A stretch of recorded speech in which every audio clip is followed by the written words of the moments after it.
À la veille des fêtes de Pâques et alors que le printemps s'installe, les Français sont appelés à fournir un effort supplémentaire face à l'épidémie de Covid-19. Emmanuel Macron a pris la parole mercredi soir pour annoncer un nouveau tour de vis. Pas de confinement strict, mais les règles en vigueur dans 19 départements sont étendues à tout le territoire à partir de samedi et pour 4 semaines. Pas de déplacement à plus de 10 km et fermeture de certains commerces.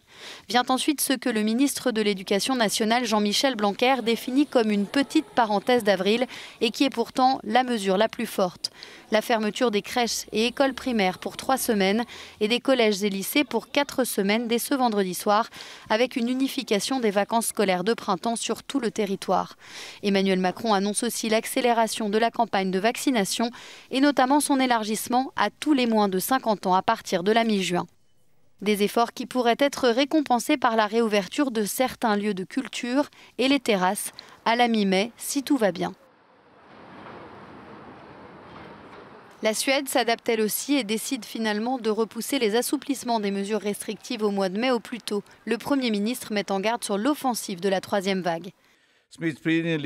La propagation du virus est trop élevée et malheureusement les chiffres continuent d'augmenter dans plusieurs régions du pays. La pression est forte sur le système de santé et nous devons le protéger.